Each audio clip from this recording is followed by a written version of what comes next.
PMBOK Guide 5th edition defines projects as a temporary endeavor undertaken to create a unique product, service or result. It should be temporary endeavor. What do you mean by temporary? Temporary means it has beginning and end. Projects differ with operations in this fashion. Developing CFL bulb is an example. Developing CFL bulb. We are a company called Baroda Lampworks. We have manufactured tube lights. It is in Crompton Greaves group of companies. There is a company called Baroda Lampworks. I am a manager in Baroda Lampworks. We have developed lots of tubes, but nowadays I find people are not buying tube light, they are buying CFL bulb. So obviously my company has to develop CFL bulb. Now Surya bulb has already provided, they have already developed 16 watt bulb. Philips has developed 16 watt bulb. Bengal bulbs also have developed 16 watt bulb. Now I am developing CFL bulb of 16 watt which gives illumination equal to 40 watt tube. Did you understand? This is my project. Is my product unique or not? It is still unique, because unique means unique in your environment. Unique doesn't mean first time in India. Unique doesn't mean first time in the world. Unique doesn't mean invention. Unique means only in your environment you have never manufactured. So it is a project for me to develop CFL bulb. Already there are 3 companies manufacturing CFL bulb of 16 watt, but even then I have a project. There are already 20 gardens of Chiku gardens in Dahanu, but I am making 21st garden. So then also it is my project. Your uniqueness is not lost because somebody else has done that. Are you clear? So that is meant by unique. The projects can be similar, but still they are unique. Okay. For example, railway board constructs flats, and at Lower Parel or at Parel, Curry Road, there are railway flats. They are called RB1, RB2. Let's say RB2 means 2-room kitchen. Now I got contract to make RB2 types of flats in Parel. I made one building. Now I got another contract in Nashik to construct RB2, exact same plan. Same area, same kitchen, same everything. Now is it a separate project or is it the same project? Separate. It is still a separate project because the plan is identical, but the labor is different or location is different. The municipal corporation laws are different. So still it is unique. Okay. So these kind of questions will be given to you and we will confuse whether it is unique or not. It is unique. Okay. Did you understand? So projects have beginning and end. Operations are continuous. Projects produce unique product. Operations also produce the product but continuously, repetitively. Developing a car called later on which was called nano car is a project.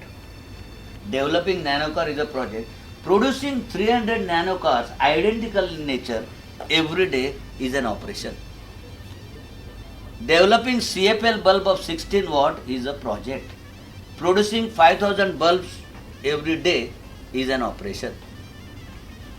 Are you clear? Eradicating malaria is a project. Developing new type of torpedoes by Indian Navy is a project. Constructing a submarine for our Navy is a project. Or orbiting around Mars, making an celestial body which will make orbits around Mars is also an project. Did you understand? Projects can be small, projects can be big, but they will follow all. They will either produce product or a service or a result. They will be temporary in the nature, in a sense they have beginning and end. And the product, service or result will be unique in nature. Did you understand this definition? Great. So having said that by temporary it means the project has a definite beginning and end. Large government projects may go on and on for years, but they will be closed after product of the project is created. Did you understand this definition? Now we see what is project management.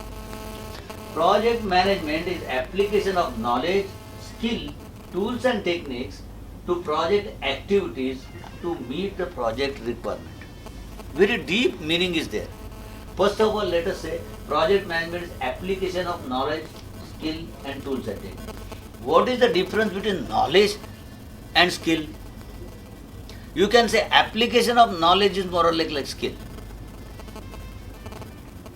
A fresh engineer from IIT Mumbai or VJTI, he has learned mechanical engineering, he is BE pass, or he has learned civil engineering, he is BE pass civil.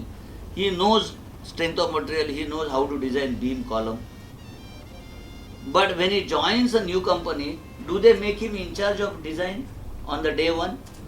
No. They ask him that you be associated with Mr. Doshi. You learn from him the techniques of designing bridge, and after about when he makes designs 2 or 3 or 4 or 5 big bridges along with Mr. Joshi, then independently he is given responsibility. What is the difference between Joshi and this young man? Both of them have passed from IIT, both of them have done strength of material. Skill has been developed. Yes, the person, both of them have more or less same knowledge, but the one knows how to use his knowledge. When the conditions are fixed, when the condition is hinged, although the ultimate tensile strength of steel is 1575 kgs per centimeter square, but how much do I restrict to? I restrict to 1270. Why? Why do I take even if I design a good bridge, which is deflection is within limit, stress is within limit, even then something called fatigue is there. So how do you establish that? So all such refinements and how to use that knowledge will be different. Did you understand? Sometimes I'll give you another example. A child of 4 years old, 3 years old can walk and talk. Okay? And the child is seeing that the child's mama is using small knife for cutting coriander, then little bigger knife for cutting brinjal or eggplant, and very big knife for chopping chicken. The child has seen. And one day the mother is cutting coriander with a big knife. No, that is not meant for coriander, the child will say. Have you noticed? So what will you conclude? Child has acquired the knowledge of using which knife to use for what. But still mama doesn't give the knife in the hands of child, even for cutting coriander. Why? Child has not developed the skill to hold a knife firmly enough or properly enough so that the child doesn't cut the finger. So although the child has acquired the knowledge, the child has not acquired. That time they are told, make sure that you don't cut your finger and don't injure. But still they need to learn also how to cut a paper for making craft. Do you understand how the difference between the knowledge and skill? Okay, that is where the project management is about having knowledge and skill. And that is why we are expecting that minimum of 3 years experience you should have, so that you have already observed what mistakes you are making or what mistakes should not be done. Now if that is the case, the project management is the application of knowledge, skill and tools and techniques. Why do you need tools and techniques also? Unless you know these tools, how will you apply them? For example, imagine you have a project of 2 months in 2 phases. Phase 1, 30 days. Phase 2, 30 days.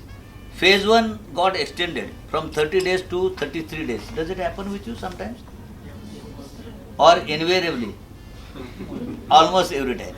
Is it not? So you have taken 33 days for doing the job which you had planned to do in 30 days. Are you clear? Now what does the management expect out of you? What will be the first question from them? Why? No, why? And then, is it possible for you to do all activities in remaining 27 days so that the entire project is completed in 60 days as per plan? So what do you want to do now? You want to compress the schedule of 30 days in 27 days. This is called schedule compression. What are the tools available? One is putting more people, more resources. Okay, that is called crashing. Put more resources, you will do in 27. Or fast tracking. Fast tracking is, can you do some of the activities parallel so that you can accommodate all the activities which were to be done in 30 days, you will now do in 27 days. Both of these are the tools. Fast tracking and crashing are the tools for shortening the project duration, called schedule compression.